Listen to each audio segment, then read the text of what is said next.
안녕하세요. 성공을 꿈꾸는 책의 홍민입니다.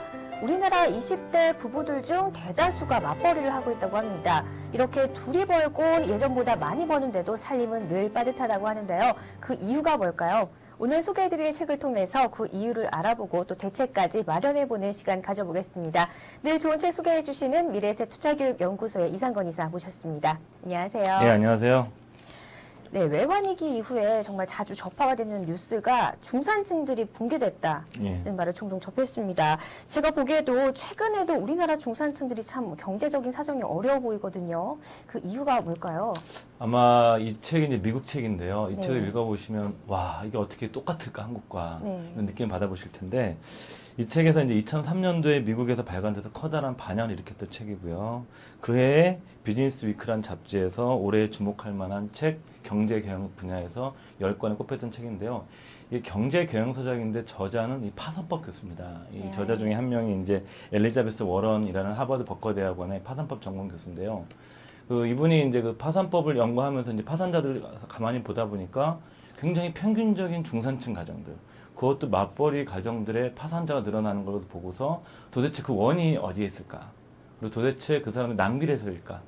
아니면 투자 잘못해서일까? 이런 걸 분석을 해봤더니 굉장히 어떻게 보기에 섬뜩하고 어떻게 보게 되면 놀랄 만한 결과가 나왔던 책이라고 할 수가 있습니다. 네, 그렇군요. 근데 파산이라고 하면 보통 기업이 경영을 잘못해서 부도가 나거나 뭐 자금난 이런 것을 생각하게 되는데요. 중산층들의 파산이 급등하게 되는 이유가 뭡니까? 이 책에 이제 문제제가 그런 겁니다. 미국에서 대학을 나와서 맞벌이를 하고 딱히 커다랗게 낭비도 하지 않았고 과소비자 하지 않았음에도 불구하고 파산자가 늘어나는데, 또 중요한 거는 그 파산자가 경기 불황계만 늘어나고 호황계 늘어나지 않은 건 경제적인 이유거든요.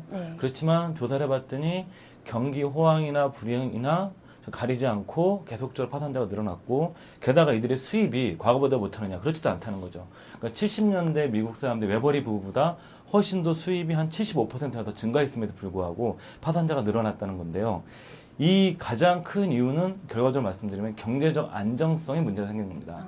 그런데 근데 그 경제적 안정성의 원인이 뭐냐? 바로 주거비와 교육비입니다. 그렇기 그렇죠. 때문에 이 주거비가 교육비가 증가하면서 미국의 중산층들을 굉장히 어렵게 만들었다라는 이런 메시지를 던졌기 때문에 당시에 커다란 반향을 일으켰던 거고, 어찌 보니 우리가 지금 겪고 있는 문제와 거의 똑같습니다. 그 주거비와 교육비가 늘었다. 흔히 고정비용이라고 말씀하시잖아요. 근데 소득이 높아졌음에도 이렇게 고정비용을 그러니까 감당하지 못하는 이유는 뭘까요? 이 책에 읽다 보면 이런 제목이 나옵니다. 학군 입찰 경쟁. 네, 우리나라 얘기랑 똑같은 거죠. 학군 좋은 곳에 이사를 가게 되면 그렇죠. 그 지역에 집값들이 많이 오릅니다. 그러니까 집값이 오르니까 또 좋은 학군으로 가려고 그러면 거기에 또 대출을 더 많이 받아가지고 또 집을 살 수밖에 없는 거예요. 그러니까 우리나라 학군 좋은 곳에 집값이 오른 건 똑같은 현상이 미국에도 상당히 나타났던 건데요.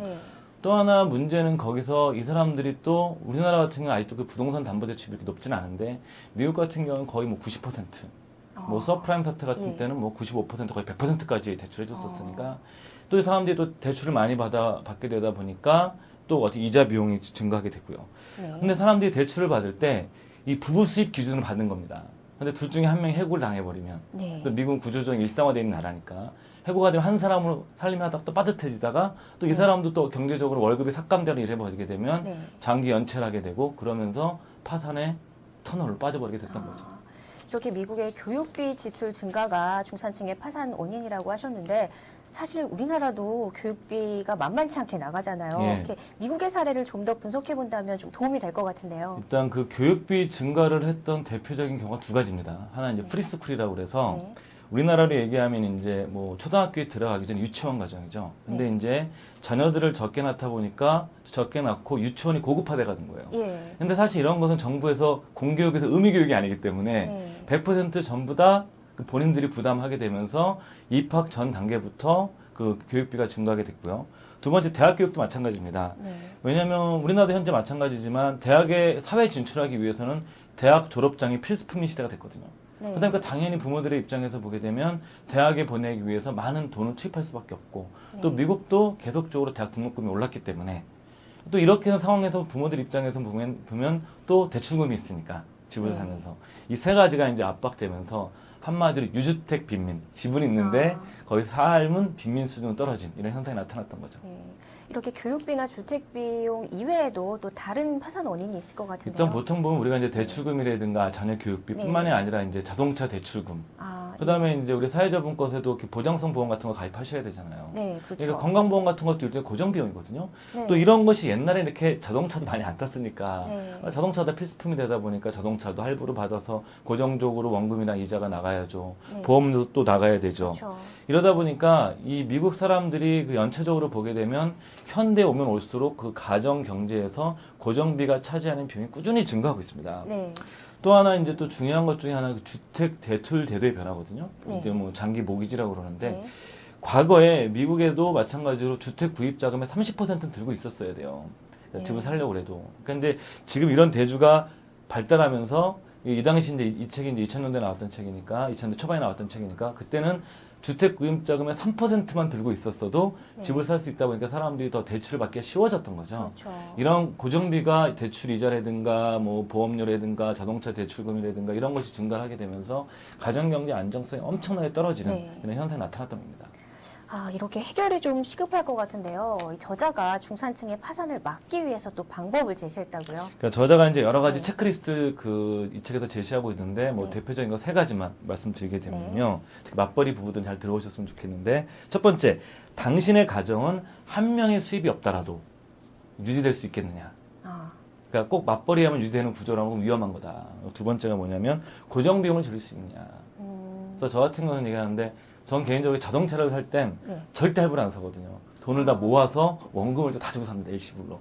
이런 것이 훨씬 더 나은 전략이거든요. 좀 부담은 될 텐데요. 아, 그래도 그게 훨씬 더 대접받습니다. 그다음에 세 번째 네. 이제 과연 비상 대책을 마련해 뒀느냐. 만약에 내가 이제 우리 부부가 둘 중에 한 명이 회사를 그만두거나 아니면 이게 좀 뭐 경제가 불황이 와가지고 어려워질 수 있다면 어땠느냐. 이런 것들에 대해서 이제 비상 대책이 있느냐. 네. 그렇기 때문에 이제 저는 뭐 드리고 싶은 말씀 같은 경우가 이 많은 분들이 우리나라도 마찬가지로 이제 장기 대출을 많이 받았거든요. 부동산 사시면서 네. 집을 사면서. 근데 사실 장기 대출은 이게 위험할 수가 있습니다. 그렇기 때문에 만약에 빚이 있으신 분들이라면 저축에 앞서서 빚부터 갚으시는 것이 이 장기적으로 이 가계 경제 안정성을 높이는 길이라고 말씀드리고 싶습니다. 네, 알겠습니다. 참 어려운 부분인 것 같은데요. 내 집을 마련하고 좋은 차를 타고 또 아이들을 잘 교육을 시키고 또 편안한 노후를 보내는 것 어떻게 보면 참 평범한 꿈인 것 같은데 이 평범한 꿈조차 이루기가 참 힘든 부분인 것 같습니다. 오늘 이 꿈을 이루기 위해서 더욱더 현명해야 할 것 같고요. 더욱더 많은 책을 읽으면 도움이 될 것 같습니다. 오늘도 좋은 책 소개해 주셔서 정말 고맙습니다. 네, 양질의 교육을 시키는 것 참 중요한 것일 텐데요. 꼭 비싼 교육이 양질의 교육은 아니라는 생각이 듭니다. 오히려 부모가 가게를 잘 이끌어 나가는 모습을 보였을 때 아이에게 더 좋은 교육이 되지 않을까 싶습니다. 오늘 소개해드린 책 많은 도움이 되셨길 바라겠고요. 다음에는 더욱더 좋은 책을 가지고 여러분 앞에 찾아뵙겠습니다. 시청해주신 여러분 고맙습니다.